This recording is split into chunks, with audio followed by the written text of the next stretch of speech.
আজ ৭ই জুন ২০১৩ থেকে ২০২৬। সময় বদলেছে, বাংলার পরিবর্তন হয়েছে, সরকার বদলেছে। সত্যি কি বদলাতে পেরেছে কামদুনি হত্যাকাণ্ডের সেই তিনটি নির্যাতিতার পরিবারের ভাবনা? কি বলছে তার পরিবার? আসুন শুনব।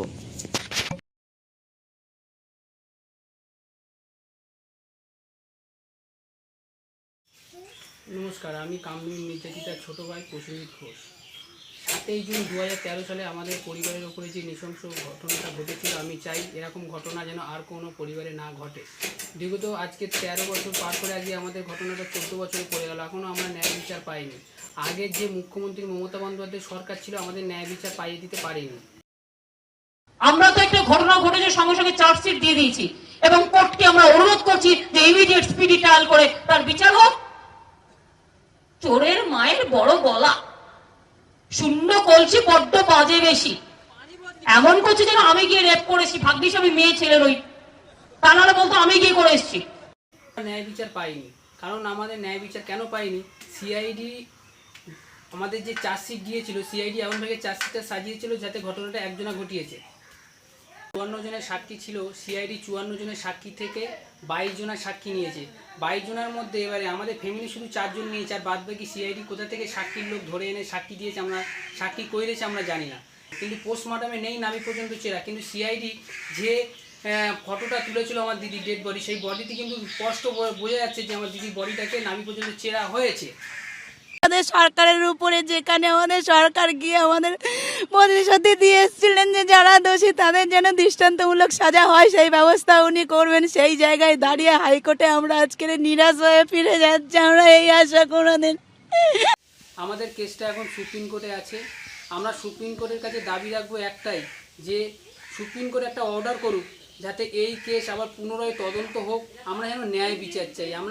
আমরা কোর্টের কাছে এবং এই রাজ্যের নতুন সরকারের কাছে আমরা একটাই দাবি রাখতে চাই, আমরা ন্যায় বিচার চাই। যে ভাগে আগের সরকার প্রমাণ লোপাট করেছে, যে ভাগে আগে যে তদন্ত করেছে যে সিআইডি, যে ভাগে প্রমাণ লোপাট করেছিল, আমরা সেরকম সিআইডি অফিসার চাই না। আমরা সিবিআই চাই, নতুন করে তদন্ত হোক, আমরা ন্যায় বিচার চাই। আমরা সমীর ভট্টাচার্য মহাশয়ের সাথে দেখা করেছি এবং আমার মা কথা বলেছে, আমরা দুই ভাই কথা বলেছি। আমরা বলেছিলাম যে ভাগে আরজিকরের ফাইলটা খোলা হয়েছে, দাদা আমাদের ফাইলটাও খোলা হোক। আমরা চাই, আমরা ন্যায় বিচার চাই।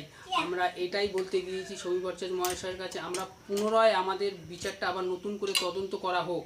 যেভাবে সিআইডি প্রমাণ লোপাট করে দিয়েছে, সেই প্রমাণগুলো এবার সব আস্তে আস্তে বাইরে আসবে। যে কজনা সাক্ষী দিতে পারেনি, আমরা চাই সে কজনা যেন কোর্টে যেন তারা গিয়ে সাক্ষী দেয়। এবং আমরা খুব তাড়াতাড়ি মুখ্যমন্ত্রীর সাথে দেখা করব। আমরা দেখা করার খুবই চেষ্টা করছি।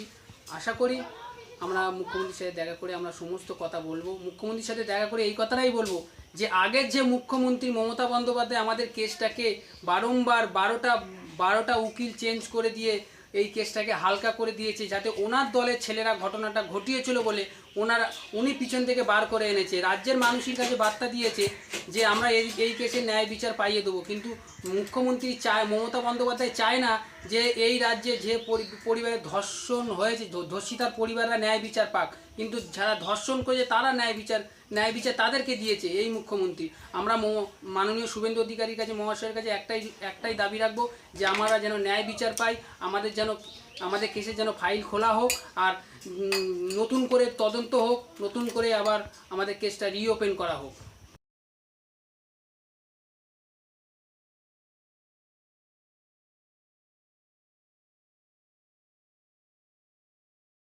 ভেঙে পড়েন কামদুনি কাণ্ডের দুই প্রতিবাদী মুখ, টুম্পা কয়াল ও মৌসুমী কয়াল।